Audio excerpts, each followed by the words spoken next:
Hello, party people. It's Monday, and you all know Monday sucks. If you're here and you've seen me, Monday sucks. Right here on the show where we talk about whiskey, we talk about people, and every now and then we get crazy. Um, this show doesn't happen without the man, the myth, the legend, the one-time knockout whiskey champion, aka my man. The one time for the one time, baby. One time for the one-time Hey, man what's going on, y'all? is Timmy. Woo! It's Timmy. If you're here, if you're watching us, do me a favor, just like anybody else. I ask everybody to do me a favor.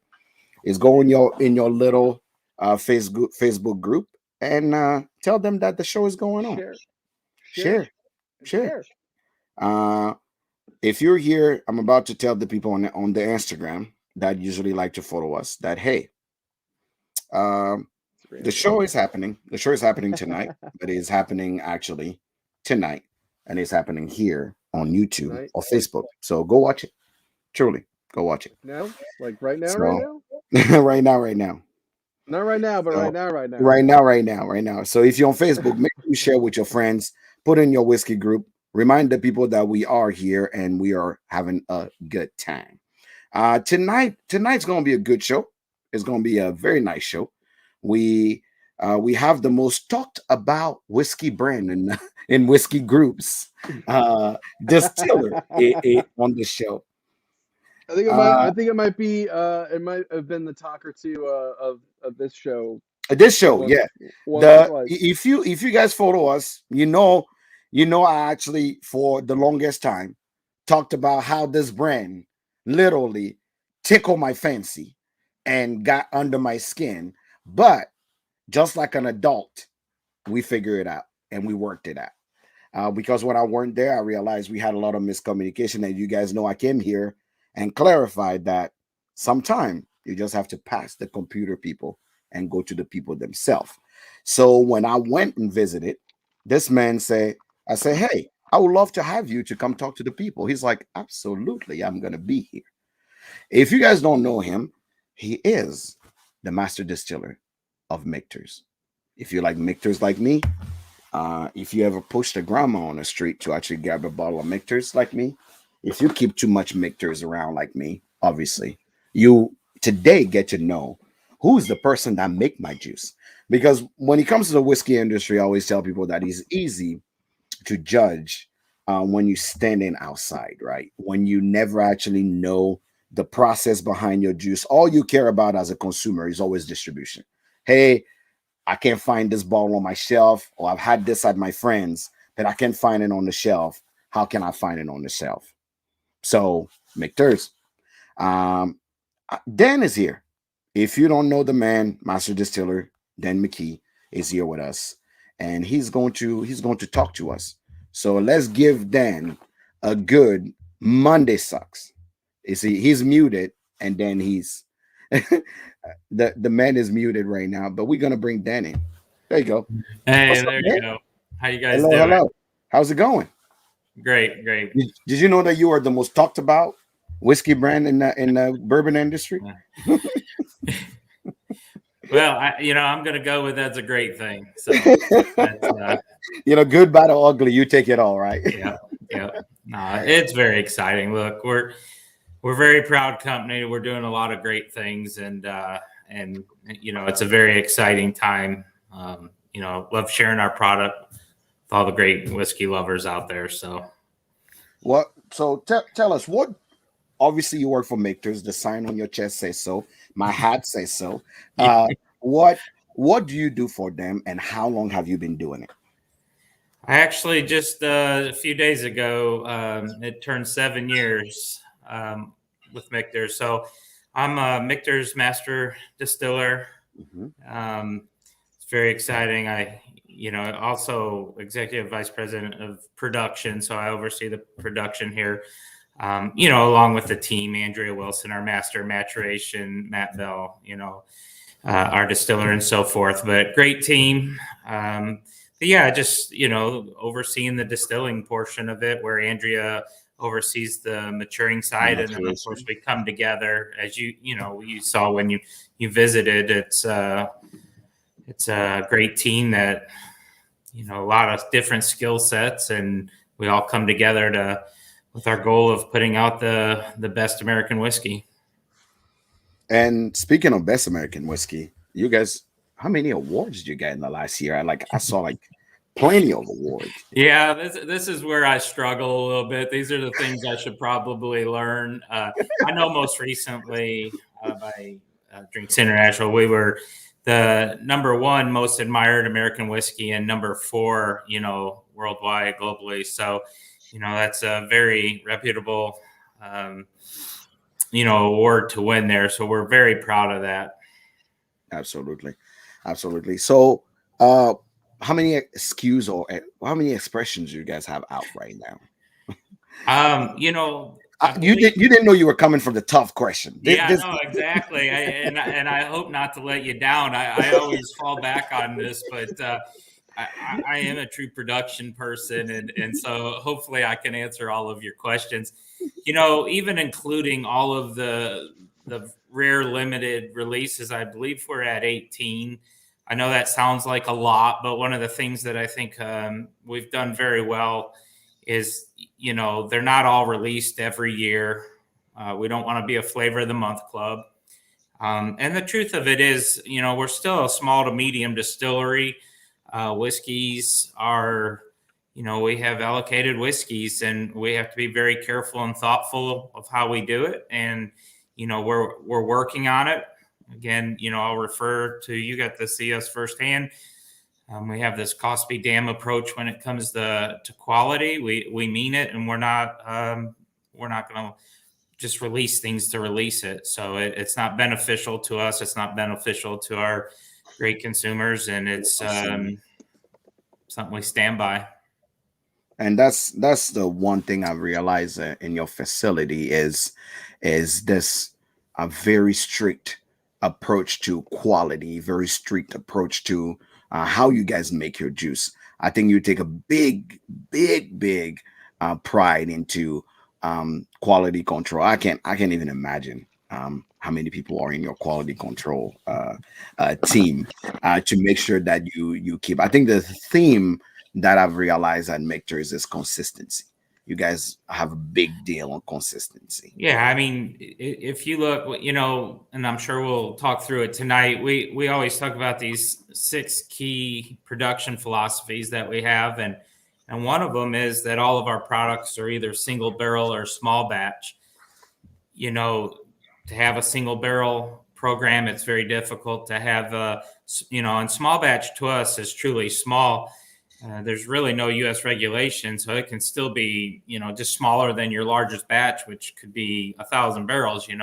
Ours are, and you saw the equipment, it's the equivalent of 20 full barrels. So again, you have to have very high quality, consistent barrels. If not, it's not going to be, meet the profile that everyone's, expecting. Absolutely. So, I'm going to answer my own question and then ask you the question again, because I already had that experiment with Andrea. So I kind of know what your answer is going to be, but I'm hoping that you're going to give us a variation of it. So obviously, for everybody joining us, we're talking to Dan Mckee, Master Distiller of Michters. If you never seen Michters on the shelf, I'm sorry, because it is just like you say, it is a small batch. But before we get into the juice itself, I have to ask what created this decision, because obviously you just came there, but 7 years you've been around a little bit. What pushed that decision to actually make almost every one of your release a small batch? Why not producing big quantity like everybody else? You're a distiller, obviously. You've worked in maybe a domain before you came to Michters. I'm sure things are different there than what you used to. Sure. Yeah, no, and it's a great question, fair question. I'll just say my take on it is, every company also wants to separate themselves from others, right? I'm sure early on, Willie Pratt, our first master distiller, great guy. He was a huge part of Michters, evolving and into what we are today. But I would just say that when you tell somebody that you have such small batches, it shows that you have to have those high quality barrels, like I was mentioning. There's no way around it. One bad barrel is 5%. It throws off the whole batch. You do those large barrels, that other producers that can do that. It's just part of the regiment that you can have some slightly off subpar barrels and still make a nice whiskey. But you have that ability. Us, by doing that, just tells you how tight our tolerances are, and the demand for us to have very high quality whiskey. And I think that's what's special is, these are restraints we've put on ourselves to show it's we can sit here. What company doesn't say they produce a high quality whiskey, right? Everybody. No, right? Everybody. Exactly. And there are a lot of great whiskeys out there, and hopefully we're viewed as that, as I believe we are. But these are the processes, as we talk tonight, that we do. I can tell you that of those 6 key philosophies, we're not the only one doing certain ones, but I would say if we're not the only one, we're very few of anyone doing all of them. And it's not just for a product. When we talk about, low barrel entry proof at 103, that's for all of our products. That's very costly. We're adding more water up front, makes us use more barrels. Barrels are your most expensive part. And it's not just for special releases so that we can have that marketing edge or something. So very important to us. What ratio of what you guys are actually producing of your own versus what's being sourced? What's the ratio there? Sure. And I'd kind of like to step back, and if we get an opportunity, we have a beautiful history that, goes back to the Pennsylvania Schaefferstown Michters, Schaefferstown, Pennsylvania Michters. In 1753, John Schenck, a Swiss Mennonite farmer, began distilling rye whiskey. Of course, that was the predominant crop. By the 1800s, it was sold to Abraham Baumberger's, closed by Prohibition, right? When Prohibition ended, the distillery reopened, changed hands several times, but by the 50s, a gentleman named Lou Foreman eventually became the owner, renaming the distillery Michters after his 2 sons, Michael and Peter. Okay. Now, we know by 1989, with the American whiskey industry really at an all-time low, it was struggling. Unfortunately, that distillery went bankrupt, abandoned all the labels, trademarks, and so forth. So now where we, that was the Pennsylvania history. It's a wonderful history. It should not be forgotten, and we're very proud of it. Now, in the 1990s, our president, Joe Malioco, good friend and mentor of his, Richard Dick Newman, also, they embarked on a journey where they wanted to resurrect the brand of Michters. Joe was familiar with Michters in the late 1970s, selling these little King Tut miniatures. It was a very, very hard sell. So where I'm going with this, though, the decision was decided to resurrect into Kentucky. Kentucky has really, you can make great whiskey in Pennsylvania, but Kentucky, let's admit, it just has more resources. With the industry was larger, more distillers, more people that understood maturing, the regulations and so forth. So the decision was to come here. We have an excellent climate, resources, and so forth. So in the 1990s, they were able to go around to other distilleries here in Kentucky and purchase matured stocks, very high quality matured stocks. You'll actually see that in our upper marks if you have the opportunity to try a 2025 at this point. Now, early 2000, we went to another distillery here in Kentucky with our mash bill, proprietary yeast specifications. And yes, they produced for us. It was, as Joe will say, it was a chef using another chef's kitchen. Sure. Now in phase 3, we're here in Shively, which is kind of like a city within a city of Louisville. It's our main production facility. And to answer your question, Ted, basically where we're at is we're a privately owned company. We don't have shareholders that we have to satisfy here. This is really about a legacy for the family and producing high quality whiskeys. We age on a taste profile, not an age statement. So, could be 5 to 7 years before we release, like, say, the small batch US1 bourbon, right? Mm-hmm. So we've been distilling in Shively now since August of 2015. So it's fair to say that, yep, it's very fair to say. Now, I can't answer you on which ratio, but I will just say our goal all along has been to make the same or better. I think we're doing, I know we're doing a great job. And so, yeah, it's very safe to say that there's, whiskey that's been produced from the Shively Distillery now in market. But again, if it's not ready, we're not releasing it. There may be, what we call phase 2 whiskey still there too. Okay. So unless it's carrying an age statement, you're going to say it's mostly yours. I'm saying there could be both. Well, I mean, if you started distilling in 2015 and you have Yep. a 10-year-old product, a 20-year-old product, and a 25-year-old product that are single barrels, then we'll just a little different. Yeah. We'll just do math. What do you call fine. it? That's fine. No, I know. Me, It's like, not. I'm not trying to hide anything. No. We will let the audience understand what they understand. You did answer the question. I got what I need to get from that answer. So I've had a lot of really great stuff, and somebody asked in the comments, where do the bad barrels go? Yeah, I've gotten to taste some of the bad barrels, and I understand you guys have a standard, but I mean, just across the board, you guys have a really great product. Like, let's just call a spade a spade. And so my question is, it's kind of, why is your whiskey so goddamn good? That's the short question. Sure. I guess you would say. Well, to go back, actually, even on the front side, and we can talk about it, but even when let's say a barrel comes in that doesn't meet our standards, we actually send it off site to be repurposed into fuel ethanol. It does not fit in our model. Wait a minute. Force it. Wait a minute. Did you say if the barrel doesn't fit, you guys send it back to be something to be redistilling to alcohol?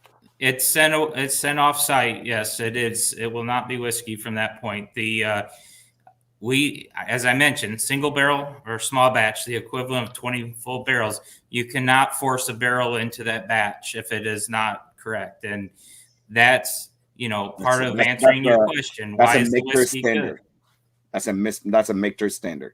It is a Michter standard, no different than the distillate that we are making today. If we come in tomorrow and it does not meet the standards, it will not go into the barrel. And trust me, it is painful. It is very painful. Has it happened? Yes. But if the distillate is not correct, the barrel is not going to make it right at the end of the day. Correct. We don't have products where we can force it. There's just not enough room. If we made very large batches, sure. Look, we've gotten rid of distillate that I would drink it all day long. But it does not meet your standards. But it did not meet. So to answer your question, it's things like that. It's the commitment from our ownership. They are willing to spend more money. Whether you start at the very beginning, we use corn, rye, malted barley in our mash bill.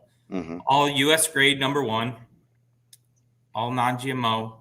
We feel, to us, we're starting out with the highest quality grains for our distillate. Whether you want to talk about equipment, we use cage mills. They're, not to talk about just cost here, but they provide a very consistent and, it's gentler on the grain during the milling portion of it. All of our equipment was, built, handcrafted by Vendome, which is a local company here in Louisville. Our distillation system, 100% copper. There's over 11,000 pounds of copper in the system. We have a 46-foot tall, 32-inch diameter continuous column still for first distillation. And then we have 100%, again, doubler pot still for that second distillation. That copper, that interaction with distillate, we know it helps make for, but I say clean, but a very flavorful distillate. And that's something that's special. So just starting out with the equipment itself, the high quality grains, that's a step right there. I'm gonna put this barrels. We got a couple of questions in the chat too. What can you read that? Can you read the question? Yeah, I can read them. So Bourbon Jeeper asked, who does Michters consider as their competition today and then in the future? And then the second question is, I understand the word's proprietary. Why is there minimal transparency to the consumer? So 2 questions for you. Okay, fair enough. Again, this kind of goes where I'm not always involved, but I know one company, if you would say like Woodford, the size of Woodford, I think would be a kind of the competition there. They make great whiskey. Transparency. Look, it's contractual that we cannot disclose who phase 2 was. It's just plain and simple. Can't do it. It's not marketing. We just cannot do it. So unfortunately, that's it. But again, I think as you kind of brought up a little while ago, we've been distilling since 2015, and so we're getting there. It's but that is why I know it's still hard for some to understand. I know there's been issues with others at companies at different times. Look, we just truthfully we cannot disclose, and that's kind of where we sit. Absolutely. If you're joining us, we are talking to Dan Mckee here, master distiller of Michters. If you're a Michter lover, Dan is probably sweating in his chair. We asking him too many hot questions, but it's because when are we going to start drinking? Exactly. We truly enjoy the brand. You have a lot of people that follow you, a lot of people that drink Michters. Let's start. What are we starting with? I want to drink the sour mash. I don't know about you guys, or what are we drinking?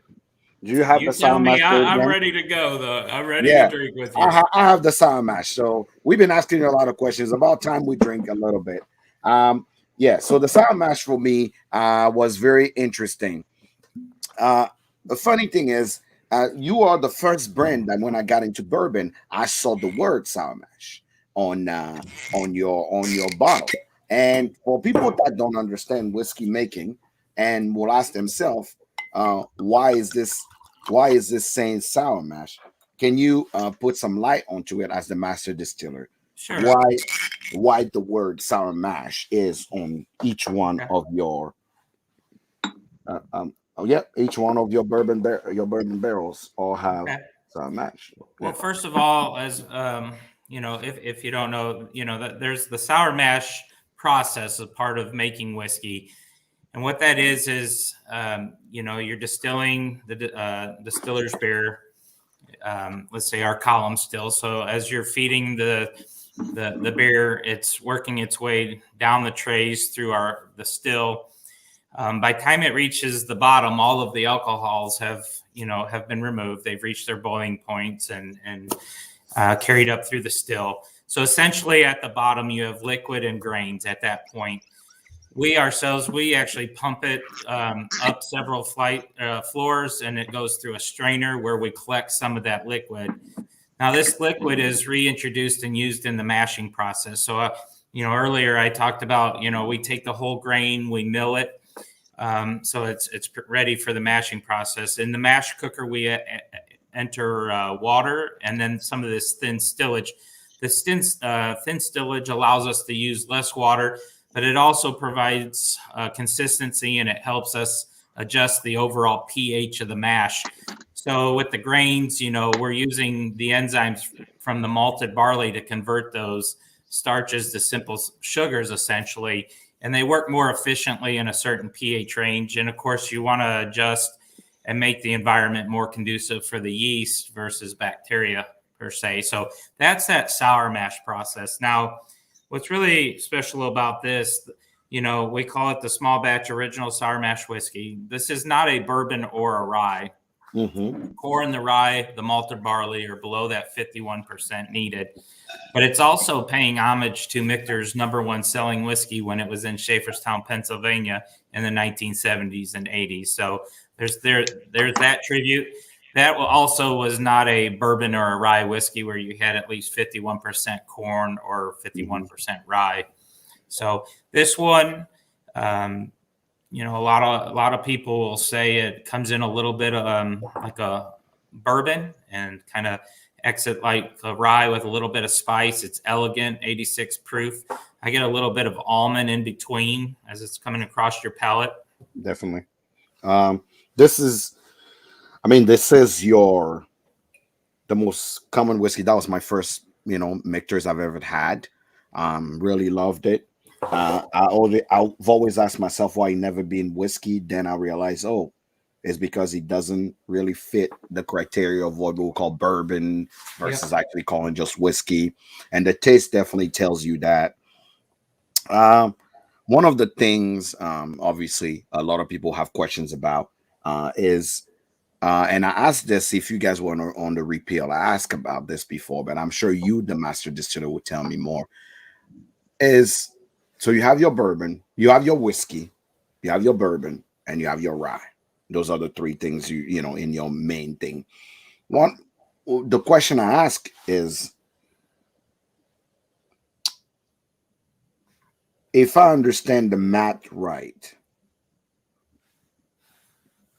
I did the math in my head, 25 and 20, you have no say about that. It's just mature normally the way it is. 10, maybe some say. But this is what you control. This expressions of the US1 bourbon, the rye, and that's what, as a master distiller, you know exactly, you know, what's happening there.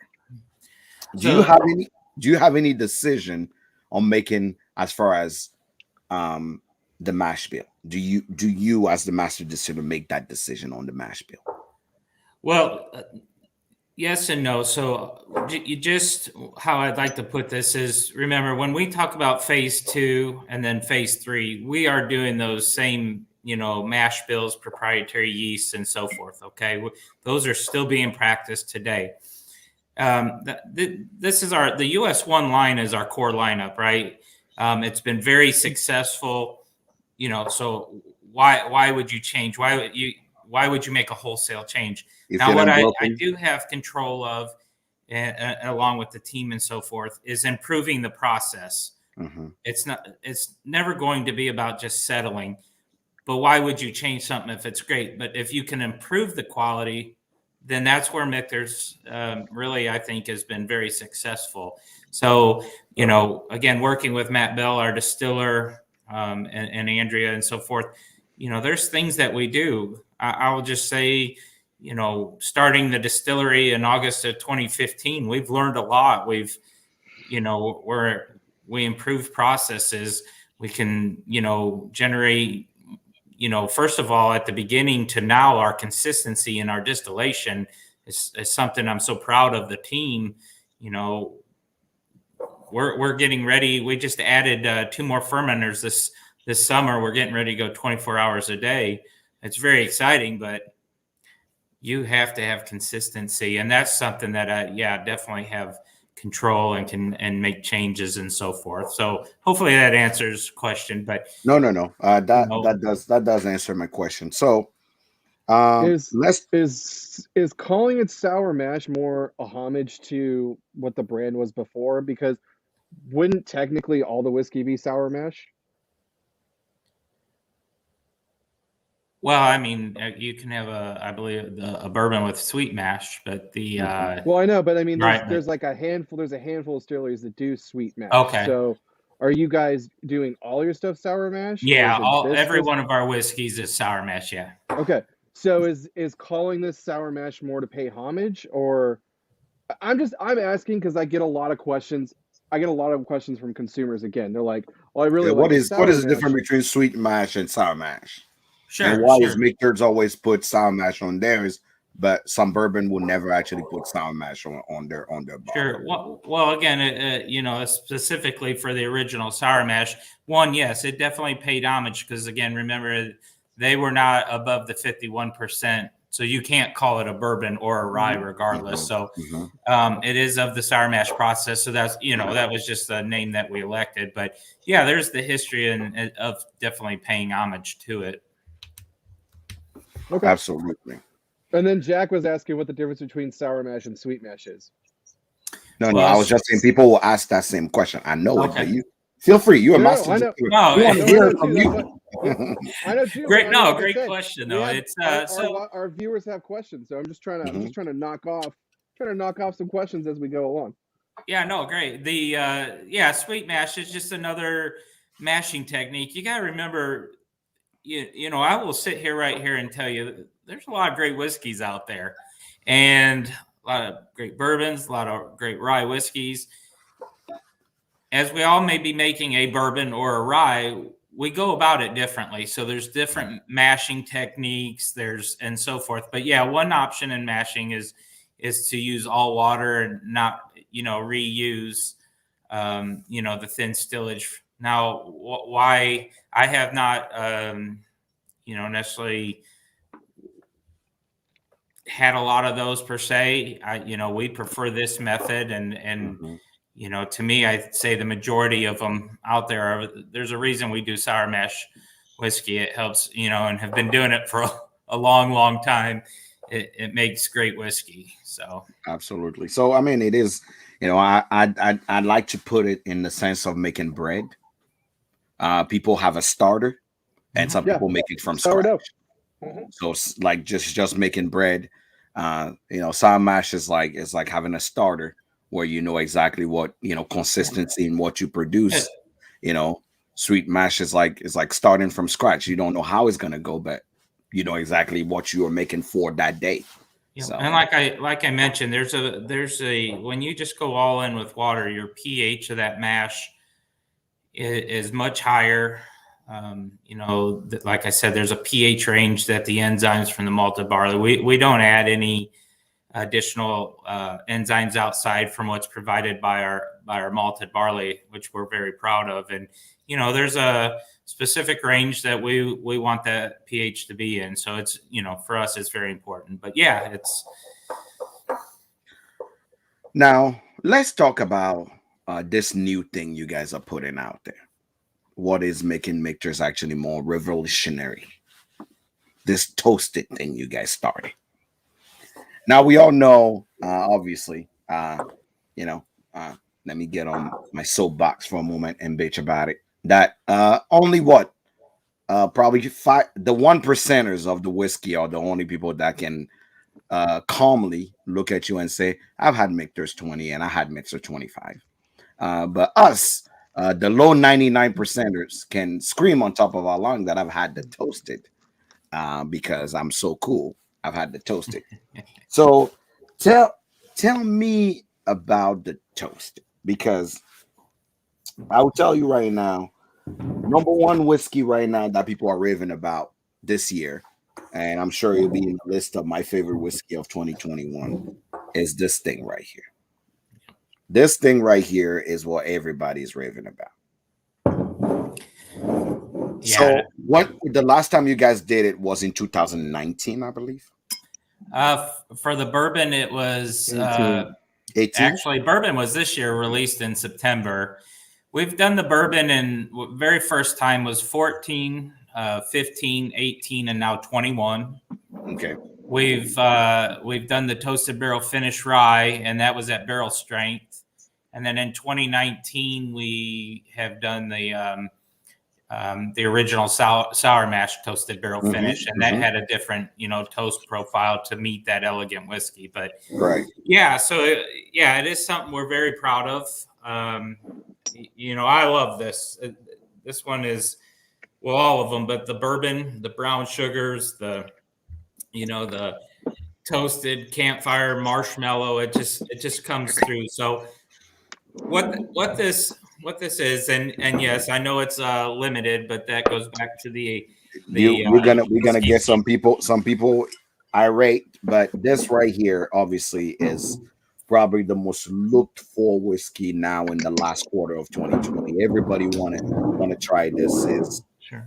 I will tell you right now, Not what I was expecting.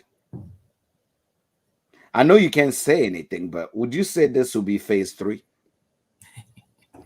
I'm just asking, you know. No, because I would tell you right now, I know for sure that I can with a certitude tell you right now that I've had your regular bourbon. Let me see the regular bourbon here, which is hold on, the US one, what small batch. And I've had this toasted barrel. There is something about this toasted barrel that says, you see how you're like, I don't know, anybody been to this thing like this bridal parties when they align a lot of women and they go find your wife from their hands, and you're like, you touch someone's hand, you're like, yeah, they blindfold you and like, oh, that's my wife. I know her hand. She have she have like a crease on the side or a cut on the side or something like that, right? So because I'm used to what I know in Michters, when I had this toasted, I say, that's not my wife. So this is similar to her, but there's that little something that it makes it different. And I don't know about you. In the comment here, if you've had the toasted, tell me I'm not crazy, because the toasted of this year have such a particular taste that I'm like, okay, I need to ask. Jack, that's a good question. What 2021 batch do you have? What's the first letter? 2021 batch, I have a G. Cool. I have a G as well. Fantastic. Okay. So Dan, you don't have to say anything. We still want you to be the master distiller when we're done with this interview. Yeah, but no, definitely. I would just say I don't know what bridal party. Not that I'm hanging out at bridal parties, but oh no. So in a lot of African bridal party, there's never been they don't do like bachelor parties and guys, they call it burying your young man life, but they would do it together as a couple. So there's games that they will play to say, hey, Rick, if you love her so much, can you find her in between? Like they put your uncle, your aunties, your sister. They'll put a bunch of random girls that well, but then they'll get their hands out and then they'll be like, find your wife by just touching their hands to see if you can recognize your wife, right? That's interesting. So it's almost like things to kind of, I think in America you guys have the shoe game, like so it's the same thing that they would do. And when the way people will be like, oh, you recognize your wife because you pay attention to her, so what her hand feels like. So for me, when it comes to whiskey, it's the same thing. It's like I know kind of a profile, but when something is off, I know immediately like that there's something different here. All right. Well, where I would like to start. So the toasted barrel always comes from the core lineup. So the toasted barrel finish first starts as the Michters small batch Kentucky straight bourbon. So remember, just at the beginning, our whiskeys, when that distillate is made, it is aged in a new toasted charred American white oak barrel. Okay. The staves on that barrel are air dried for a minimum of 18 months, air dried in season for a minimum of 18 months, all the way up to 60 months. And that helps essentially break down those tannins that impart that bitterness, astringency, green characteristic that we're not looking for into our whiskey. The next step, they're aged in toasted charred American white oak barrels. So all of our barrels are toasted and then charred. Very important. That toasting is the art of low temperature and time, where you raise a barrel, you set it over a little small oak fuel toasting pot. That radiant heat helps break down those inner layers of the wood for maximum flavor extraction. And then we come in with a toast or a char. Okay. At that point, our distillate is proofed down to 103 barrel entry proof. Now, industry standard, U.S. regulation says 125, right? We go in at a much lower 103. It helps dissolve those sugars more readily. It also phenols or polyphenols that come from the wood that impart that burn we want a smooth whiskey. So our house style, what we say we're looking for is a very rich, well-balanced, complex, nice, warm mouthfeel, and a very smooth whiskey. And that's from that very low barrel entry proof. Okay. That is for all of our products. I don't know of any other distillery that of scale that is putting barrel entry at 103 for all of their products. So very important to us. And then, of course, we do heat cycling. So Kentucky is one of the best places to make and age whiskey with the changing of the climate, that heating up, cooling down. It allows for that whiskey to enter into the capillaries of the wood and then extract so much flavor back when it cools down. In the wintertime, we heat cycle. It causes us to lose more angel share, but it just look at the colors of our whiskey. That's just one thing, you know, our whiskeys, they show maturity. But also there's so much, you know, with those increased cycles per year, that's just more extraction. So, okay. So now we've gone through that, and then along the way with a skillful chilled filtration. So again, aging, you know, 5 to 7 years. What we've done then, once it's finished, we remove it from that barrel and enter it into a new toasted, uncharred American white oak barrel. Okay. New toasted, uncharred. We allow it to finish for a short amount of time. It's amazing the difference. If you have the two, go ahead and compare them. But you, like I said, with that toasting, you know, different toast profiles can give you, you know, different extraction. A light toast profile might give you fruity, spicy. A very heavy toast profile, you can get smoky, mocha type characteristics. And then, of course, a wide range in between. And that's why, you know, it's very special. And you do get that campfire and that marshmallow notes on it. Dan, did you say with a little lingering guys, of spice? Did you say you guys chill filter? We Okay. call it a skillful chilled filtration. Okay. I know that can be, you know, everyone has their opinion. Oh yeah, Sure. people. I will tell you right now. It's like meeting your hero. You know, they always say don't meet your hero, because I would tell you, Andrea say you guys chill filter, and I'm like, shit.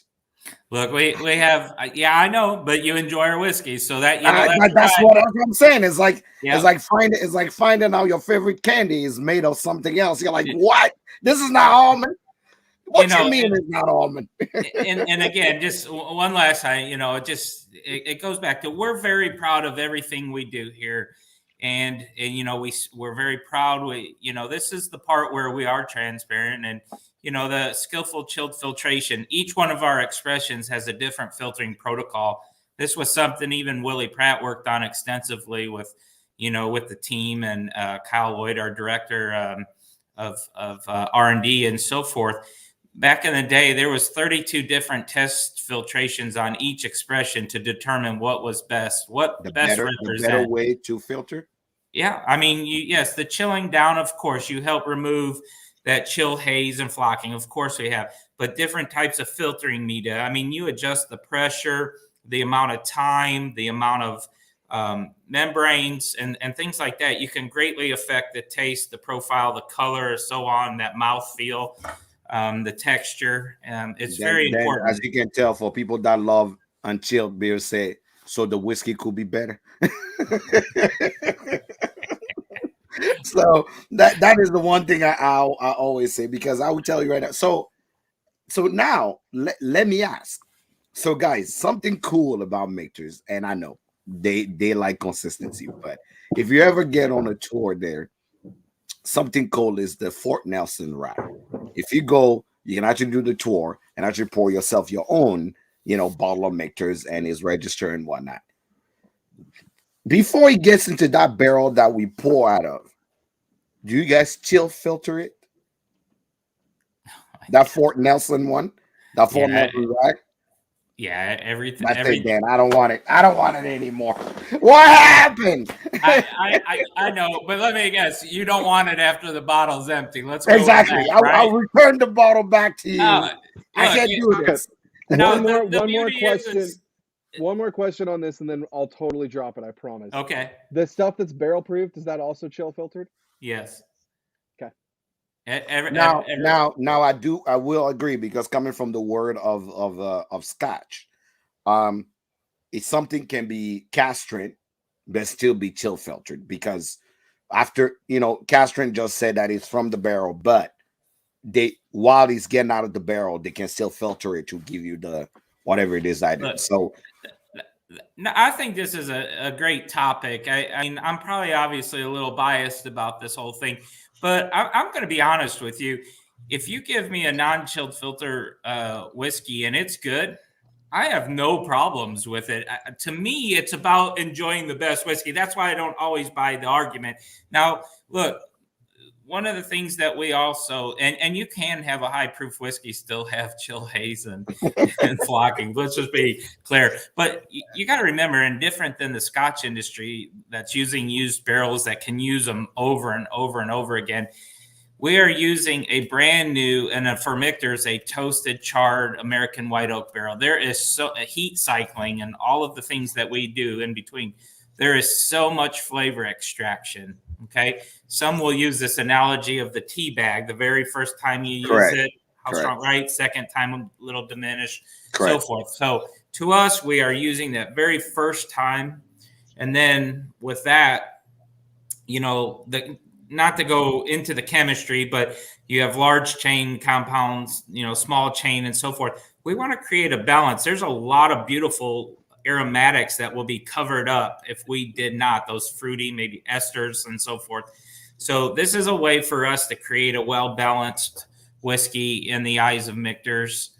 Obviously we want everybody to enjoy that, but yeah, I mean, who here have had the most sought after whiskey right now in the Michters line? I think people even ignore the 10 this year just to make sure they get this. Who have tried the toasted barrel Michters, the toasted bourbon, the toasted bourbon? If you've tried, put an F in the chat if you've tried this toasted bourbon. I will tell you right now, this brings me to the real question that I've always had in hand. If you ever follow my channel, I always say the truth is barrel proof.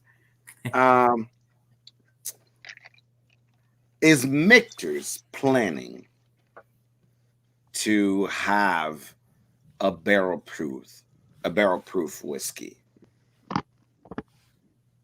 line? Well, I mean, okay, this doesn't help you right now, but we've had the Kentucky only release of barrel strength bourbon. Very nice. What are you drinking? Wow. We'll talk about it. So we have had we've had limited release barrel strength rye. So again, we have to be careful. It goes back to when your whiskeys are allocated. If we're doing a lot of the barrel strength, you're using your core US1 single barrel rye. Okay. That's for example. Mm-hmm. So we have that. I will just say, I always say this, it's not what you want to hear, but I ask people to have patience. We're working on it. The distillery since 15, since 16, and then now this past summer we've expanded. We are holding true to all of the quality standards that we have created and adhere to. Each year, obviously, volumes will increase. It may not be to what people want. Again, this is a good and bad problem to have. It's trust me, I wish everybody would have it. And then, there's not the, I can't have it. This, I wish everyone could. But that's where we're at. We're very proud of the barrel proof expressions. I mean, the barrel strength rye, I'll tell you right now. We get so many compliments for that. I will tell you right now, and I stand by it till the day. Till about 3 years ago, 2 years ago, and Tim can be witness to this. Every time somebody say rye, I get literally hiccup. I literally will get like acid reflex, like out of just trauma from rye. Rye is great. Next thing I know, leads you down the dark side. Yeah, in 2019, I've tried Michter's barrel strength rye. And I was like, WTF. You're like, this is the way. This is the way. I literally say, this is the way. So there is a post on my Instagram that literally have my Mandalorian next to it, the Michter's toasted rye, and says, this is the way. This is the way. Skillfully chilled filtered, by the way, too. Oh my God. You see, I told you, stop ruining. It's like finding Santa Claus with his pants down. This is not it. Don't do that. Don't do this to me. This is probably the most. Damn, Jack. You know what kind of level we're on that? We're on the kind of level where we're getting trolled by a master distiller. Yes. No troll. We are being, you know, he's all quiet and very soft spoken, and you're like, oh, Dan is just, you know, he's just very, no, he knows what he's doing. I will tell you this, I will say, and I told this to Andrea, and I don't want to be biased, but I will tell you right now, the best thing that ever came out of Michter's house is this, the barrel strength rye. That, but the rye in general. The rye and the toasted, your the barrel rye kicks ass, rye. Man. I don't know how many people will agree with me or disagree with me. This is probably the best thing. Agreed. Matt, that is on here. Matt, that is on here for Christmas in 2020, 2019 Christmas. Send me a bottle of the toasted rye, and I could have kissed him if I saw him that day because I just got excited. That's my favorite bourbon to always, literally my favorite whiskey to drink ever. If I'm having a bad day, I open my Michter's barrel strength. That's exciting, though. I mean, I'm glad that you have that. I'm glad it's ours. It's there's a lot of people. We get a lot of compliments for that barrel strength, the intensity. You know, the thing about our our ryes, they're what we call Kentucky style. Okay, so they are closer to that 51% rye in the mash bill. So that additional corn really provides a nice balance of sweetness and spice. It's so approachable.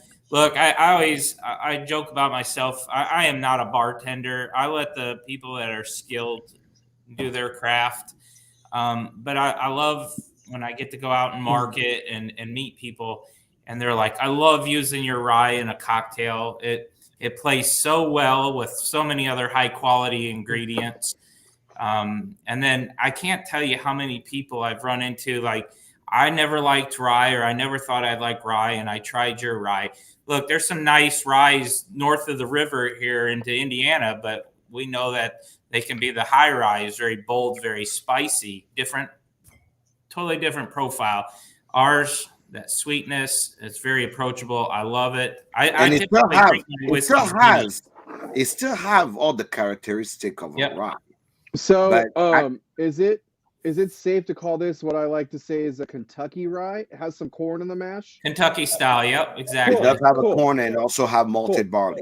Yep, because from the chewiness of the rye, I can already tell there is malted barley in here. Yeah, there's a fair amount, but a fair amount of corn, and again, it's just, if you've had it, I mean, just even starting out the caramel, of course, but touch of citrus, a little bit of spice, lavender, touch of oak. It's just, look, rye has been the flagship of the company for a long time. Bourbon has caught it, but sure, that's something that, Michters has been very proud of also. Oh, this is a really good question. That's a great question. Absolutely great question. Does Michter mix its own barrel in-house? No, you're right. Great question. No, like most distilleries, we actually utilize several cooperages for business continuity. They have to meet our standards of that toasting, that charring, the air-dried seasoning. But yeah, we use several and out of house. Yeah. So there you have it. We are getting close to that hour. We promise Dan will let him go. If obviously, then the one thing about Monday Sucks that we always say, we are people lovers first and we are whiskey lovers second, right? We all about a community. We all about making sure that I tell people all the time, whiskey conversation can go on and on and on all day. A lot of disagreement may happen in the whiskey community. Proof is I was mad at Michters for 2 years before I decided to actually become friends again. But I will tell you right now, people love us first. And for all of you guys that are watching, I urge you, I urge you, if you are in Kentucky, if you visit Kentucky, you do have to make Fort Nelson one of your stops. Maybe you get lucky. Dan usually just roam around there sometime. It just run around, walk around there sometime. You may just stop by and say hello. I would tell you right now, stop in, because this ride we're talking about, part of the experience at the Fort Nelson Center is that you have the opportunity to pour your own rye. It's 106, I believe, 106 proof, right? That was that barrel. So mine is different than you could have 112. You could have look, when you go into then what you're saying is I have to come back. Yes, you do. Yes, you do.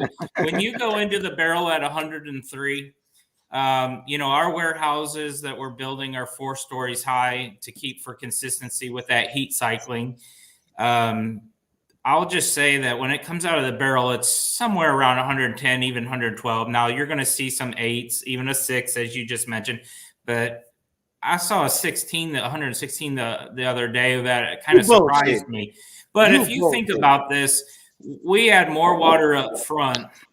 And so that water gets the benefits of the maturing during all of those years and the heat cycling. But when it comes out of the barrel, let's say at 110, and our bourbon's taking it down to 91.4, you're adding this much water.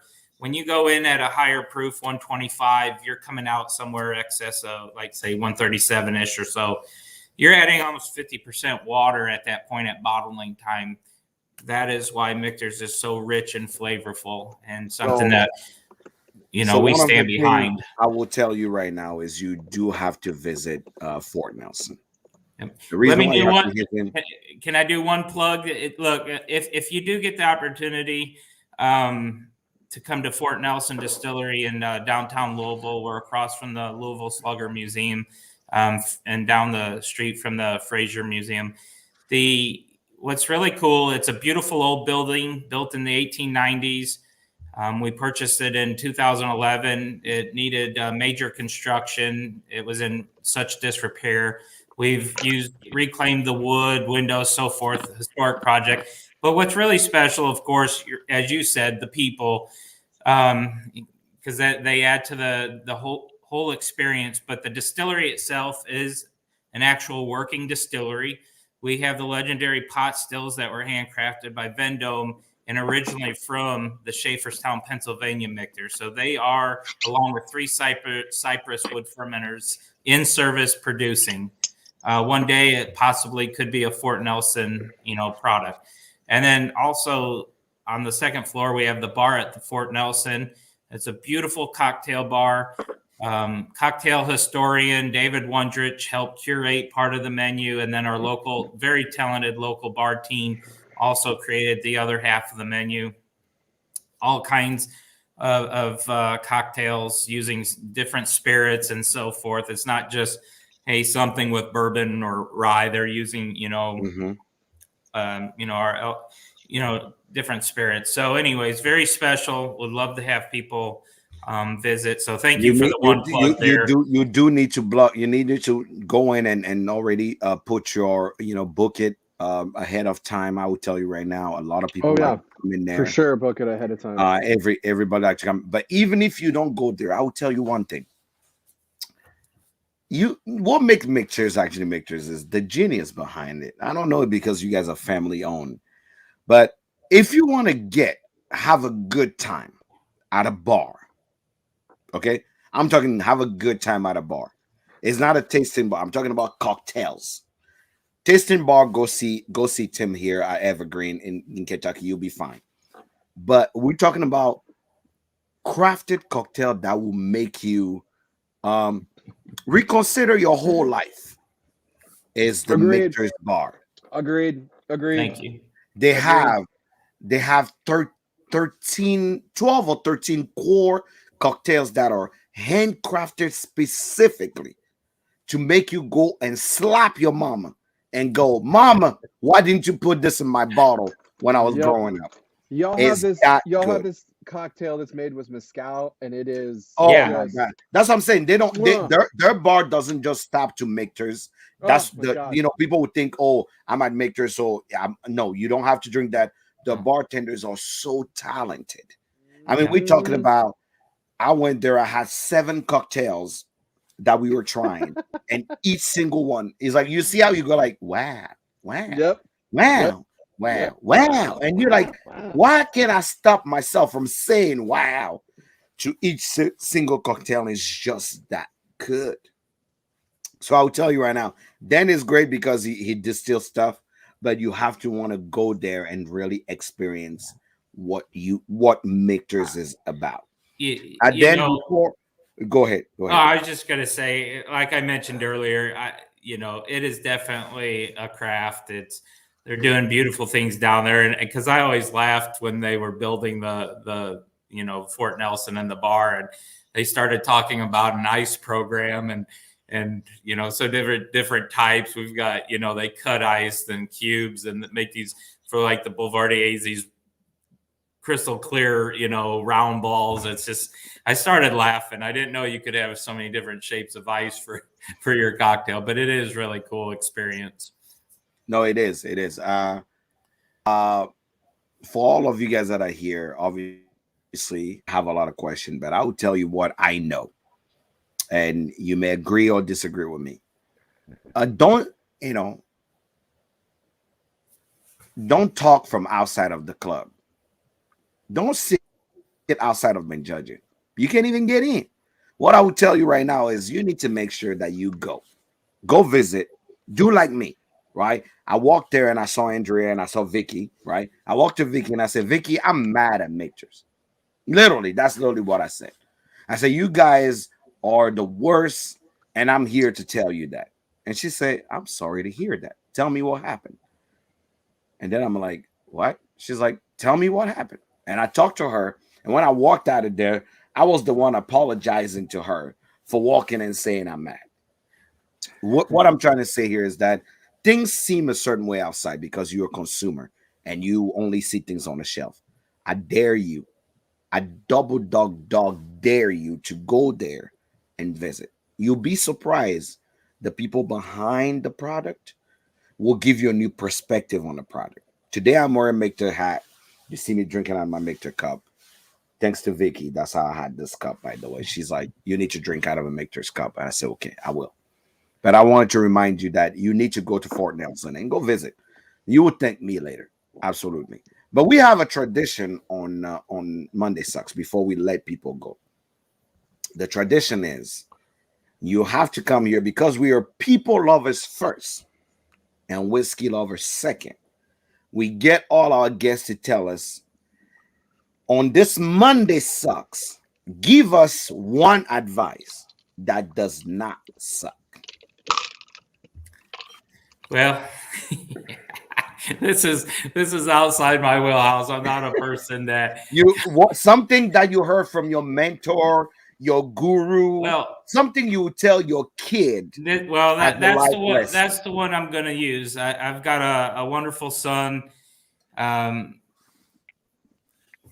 joy of my life, and I will just tell you, as he's growing up, he's a young adult right now. My thing that I always tell him, he does well in school, he's sports and so forth. I just tell him, never say I can't. Anytime. And as a younger kid, he would say it more often, and I hear it less and less and less every day. Not that he's saying it every day, but you get my point. Never say I can't.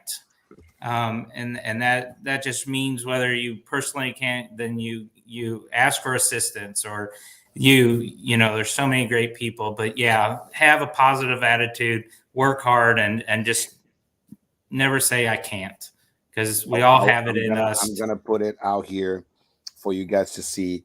Then just give us one advice that does not suck.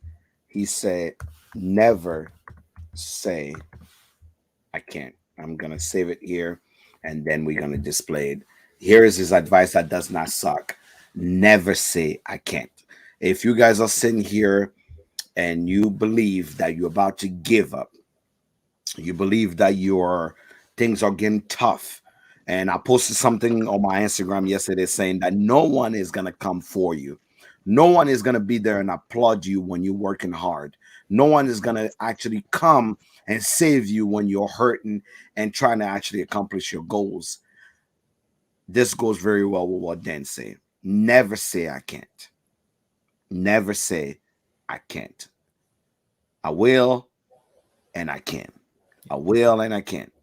I told my daughter when she was 7 years old, in this life you need a no thank you bite. Never just say no.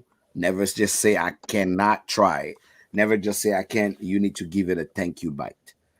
So you take one bite, you try it, and you say, no thank you. I've tried it. I don't like it.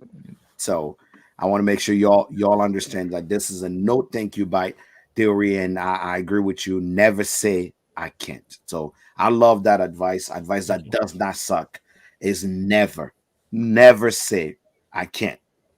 We have some advice that does not suck. So I'll start with Timmy. Timmy, tell Dan one advice that does not suck. Why you gotta put me on the spot, man? Man, this is what the show is about. You know what? Actually, it's something that somebody said to me today. Okay. Let's see if I can paraphrase it. So the conversation that was had was, where have you been? How come I haven't seen you? Blah, blah, blah, blah. And my response was, I'm dealing with a lot. I don't like to put my brother. I feelings don't know into what type of speaker just or wait. headphone you're using, but your voice is coming out My scrambled. voice cutting out? My voice coming out scrambled? This is better now. Better now? Better now? Okay. I will get right to the point. Sorry. I was having a hard time, and he said, reach out and don't let yourself get to a dark place. It's okay to need help. And it's okay to ask for help. So don't let yourself go to a dark place, and it's okay to reach out. I guess that's as simplified as I can make it. There we go. It is okay to ask for help. It's okay to ask for help. It is okay to ask for help. So don't again, let yourself go to a dark place. Don't let yourself go to a dark place. It is okay to ask for help. What about from you, Jack? What's some advice that does not suck? Here is my advice that does not suck. Advice that does not suck today is simple. Every action you take has a consequence. Oh man, ain't that the truth? Think twice before you take an action. That includes what you say. Every action you take has consequences. Yeah, we got some bangers tonight. That's what I'm talking Correct. about. We do have some bangers tonight. Every action you take has consequences. So think twice before you take that action. That includes what you say. So if you're out here just saying whatever it is that you are saying, or whatever you think that you're doing, whatever it is that you actually want to put out there or spew out of your mouth, just remember that everything you say or every action you take, including what you say, has consequences. You have to be ready for the consequences while you open your mouth to say something. Like we say in the hood, if you ain't about it, don't be about it. If you ain't about it, don't be about it. No, you have to. If you are about it, be about it. So that's. Hey Dan, pleasure having you on the show tonight. It is truly a pleasure having you on the show. I'm glad you stayed. You stayed at work till 9:30. If your wife is looking for you, she knows exactly where you were. Yeah, that's true. You are out here on our show. Is almost 9:30, almost 10 o'clock. Go home and take care of your kid, because we do know here we are about the people first, and I'm sure you have to go home and spend time with the family. Sure. Well, I just want to say thank you. This has been a pleasure. This is all you. This is all you, brother. This has been a lot of fun. Hopefully people enjoyed it. Look, whether it's Michters or not, whiskey does bring us together. There's a lot of beautiful whiskeys out there. And so I'm just happy to be a part of this community, this industry. It's special. I mean, Jack, that's how I got to meet you. Now it's him meeting you this way, and we'll meet up again. Absolutely. I hope so. You know, again, this is on a personal level. This is so enjoyable for me. It's exciting. You meet so many great people this way, and it's second to none. So you now are part of our family. That's what you need to know. Anytime you want to come here, you have our contact. I tell people all the time that the first time you come on a show, you're not part of our hood. You are not part of our family. You need to you can come here anytime. If you want to come here and for us to have a fart contest, we'll have a fart contest on the show. You're not part of the family. This is your house. Monday Sucks is your house. So anytime you want to be here, all you have to say is, hey, I got something to say and I want to be here. And we'll make sure you are here. Okay. You are now part of the Monday Sucks family. Everybody that you see in the comment, people that are commenting, doesn't matter what their comment is, you have to understand that they know the same rules apply. We are people lovers first. So Dan, as a person, lovers first. And we are whiskey lovers second. So who you are is what we like. What you do is what we enjoy. My pleasure. Pleasure meeting you. Thank you. Thank you so much for coming. And feel free to go home and go spend time with that beautiful family of y'all. And we'll see you next time. Okay. Thank you, everyone. Thank you. Have a great night. Man. Later, buddy. You guys just witness the man, the myth, the legend, Dan himself, master distiller of Michters. This is what we do. This is Monday Sucks. This is what we discuss. This is what we do. Nothing was hidden. Nothing was there. We got the answers that we wanted out of him, all the maximum he could do himself. You guys also have to understand that some people that we bring on this show are also contractually restricted to say or do certain things that we want them to do. We always look at this thing sometime, and I have to say, we look at these situations on a consumer level, right? We look at some of these situations on a consumer level. I'm sad to say sometimes that the consumer level is not always the right way because you don't know what's happening behind what you're seeing, right? All you're seeing is, oh, I can't get this bottle. These people are not delivering what I want. But somewhere also you have to understand as a consumer that there's more that is happening in the background than you can think of. So I wanted to make sure we are aware of that fact and we understand that is something that it's important for us to keep in mind as we're going through. I want to take a moment and address one thing that happened this weekend. If you were not around the news or if you don't own a TV, you do have to know that this weekend, Missouri, Kentucky, part of Indiana, and part of Arkansas were hit by a strong tornado. They call it the Quiet State tornado. A lot of families and a lot of people were affected by this this tragedy. Whether tragedies are not something people people plan on, right?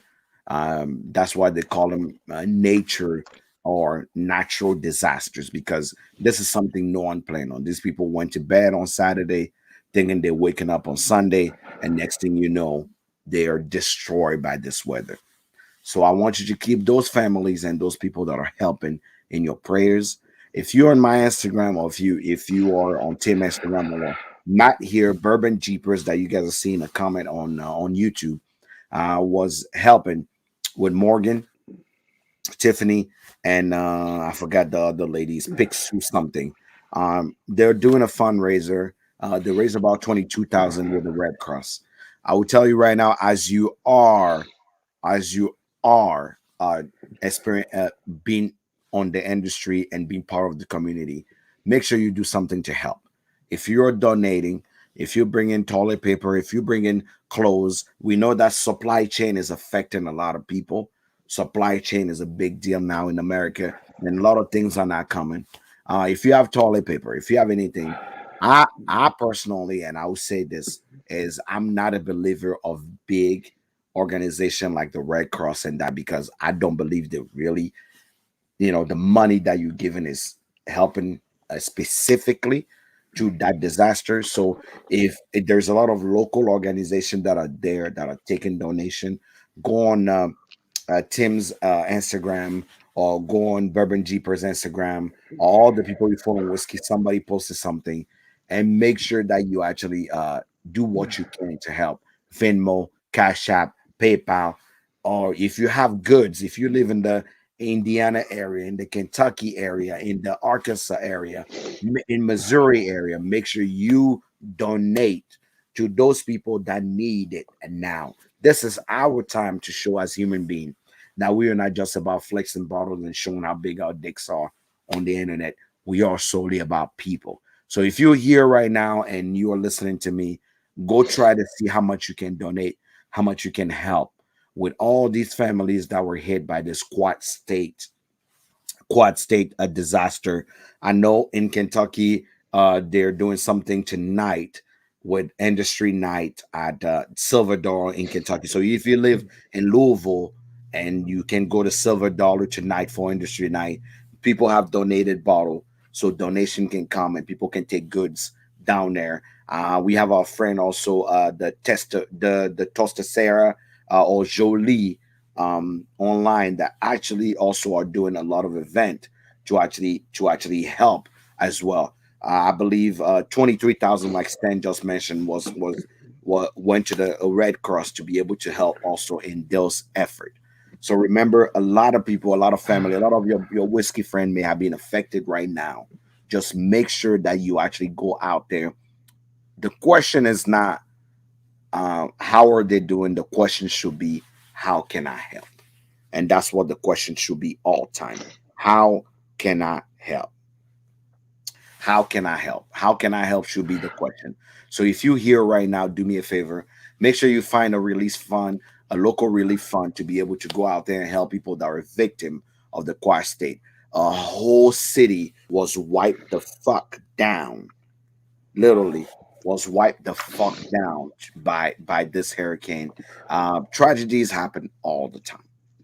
um, our goal is always, as human beings, to show other human fellows of ours that we are here to help. A lot of people this weekend have donated bottles, have donated things, so we can actually raise fund. That's the least we can do. There's more things that are coming to these people. People can use toilet paper. People can use. I will tell you right now, if you've never been part of a disaster, you would not know.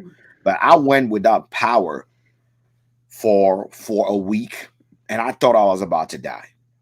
Especially Even though, right now, like how right, fucked up so the weather is here in Kentucky. Like a not lot, a having not lot, a having lot power of a lot of family need your help. sucks, dude. It Yeah, a sucks. lot of family need your help. So I would tell you right now, truly do me a favor and make sure you out there. Make sure you're paying attention to these families and make sure you actually are helping. If you're in Kentucky, if you're in Arkansas, if you're in Missouri, if you're somewhere in Indiana, I will tell you right now, try your best to see what you can do to help. The question should be, like I said, how can I help? Now, what do they need? How can I help? Let's make sure that we raise that money. Let's make sure that we donate as much as we can so we can actually help those people that are affected right now. Kentucky was hit, Arkansas was hit, Missouri was hit, part of Indiana was, everybody was hit. So um, we we did not. I always like to say, as Monday sucks, we've raised a lot of fund for event that happened. I don't like when effort are being too spread apart. I like when effort are gathered into one place. So I honestly did not want to impede on anybody effort to actually raise money. So I wanted to make sure that the people that were raising money, I donated, and I wanted to make sure that people that are raising money in the whiskey community do it. So the effort is actually concentrated in one place. Um, check around your local whiskey group. If no one is talking about it, make sure you actually reach out to those people. I'm calling all these group out. I'm challenging this group. I know Bourbon Hood is one of those people that actually donate all the time. This is our time to help. Bourbon Brotherhood. We have here in Omaha locally. We have the Omaha Whiskey Lovers Group. We have in Kentucky, we have the Kentucky Whiskey Group. We have a lot of groups here that can definitely try their best to donate as much as you can. I didn't want to actually, I would be remiss if I never mentioned that and I never brought it up so people know that we are thinking about these people. Our prayers go to all these family that were affected. Remember, we have a lot of whiskey in our house. If a tornado hit today and take this house out, I'm pretty much ruined because of all the things. People are out here doing their thing. Morgan is here. If you don't know Morgan, Morgan is Female Whiskey Society on Instagram. Go to her Instagram, you will find a fundraiser. And more, they made it a lot of fun. Let's make it fun for the people and let's get some money out there to actually help the people and support local organizations that are out here making a difference to those people. Um, this week she said they're sending out quotes, they're sending a blanket, they're sending a jacket. Those are the things people need right now. It is cold out there and no one want to be out there in the cold stranded alone after one of those this disaster.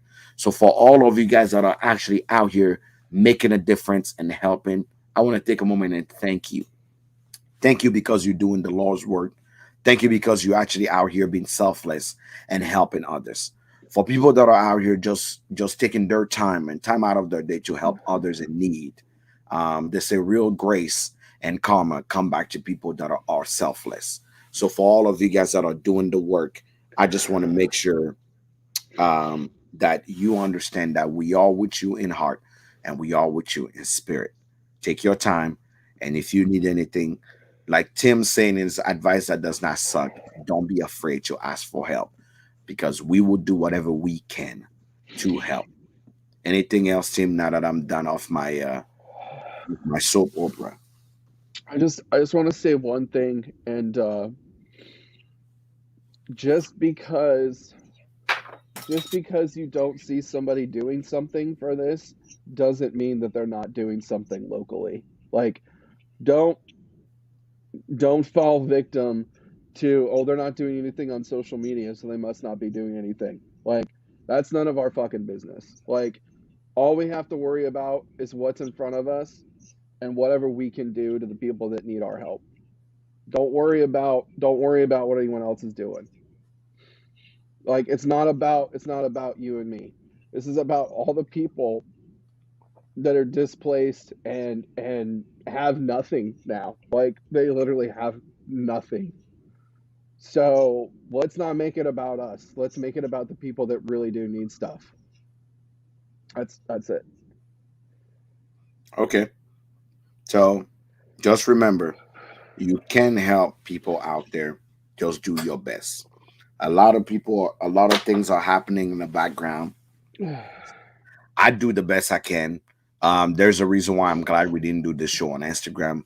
I do not want to take attention from people that are truly trying to make a difference. So I want to step back and I want to actually be able to help the people and support from the back because um I always feel like some people use this opportunity for attention to say, "Oh, I did this or I did that."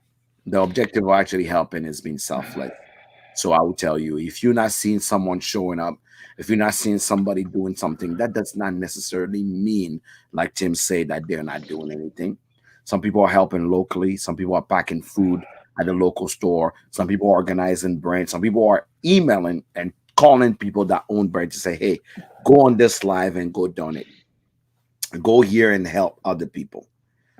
Make sure you actually are going here and pushing our own connection that we have to go, hey, my people are doing an effort, go out and help. So people are doing their best. Stop pointing fingers, stop saying, oh, you are not helping, blah blah blah. That just means that you're doing this for attention and you want everybody to come and show up for attention. That's not what this is about. This is about the people that are hurting right now, and whatever you can do to help, from $1 to $1,000,000. This is all about helping those people. So, however you can help, that's how you do. Just keep that in mind. That's all I have to say. And I said something tonight for people that are saying that every action have consequences. You have to remember that we all hold a certain responsibility in this whiskey industry. And sometime, personally, you guys know me, I'm very opinionated. No one can stop me from saying whatever the fuck I have to say. But also for that reason, when I want to actually say something, I'm very to the point what I have to say. Why? Because I really truly believe that it is my responsibility to bring things to this, to bring things to the light, but you always make sure that I'm keeping the focus in mind, and the focus remain the same. I'm a people lover first, whiskey lover second. When it comes down to it, that's all it's gonna be.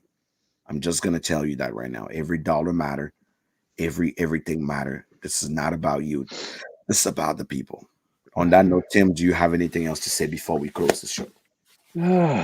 Hold your loved ones close and tell everyone you love them. Yeah. All right. We love y'all. You're here every Monday. You support us. Thank you so much for being here. If you have not liked the Hood Sommelier page, or you have not liked the Hood Sommelier YouTube channel yet, make sure you subscribe. Make sure you actually follow Tim on Instagram. He's a single barrel snob, the only snob that we love. We don't love a lot of snobs, but we do like the single barrel snob. So we love him, and go show him some love on Instagram. And if you are not pushing that like button here, make sure you put that like button right now, so you can actually follow us and keep consistent in what we do. I'm on Instagram at the Hood Sommelier. I'm on Facebook as the Hood Sommelier.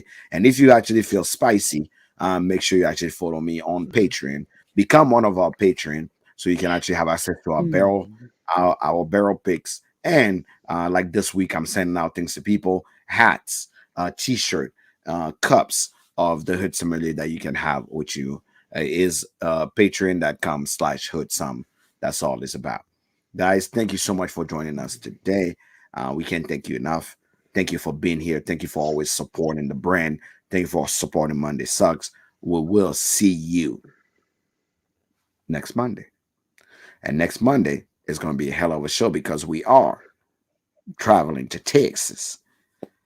We're going to be out here, and I may pull out my cowboy hat. So just stand by. You're traveling to Texas. It's going to be a darn good time.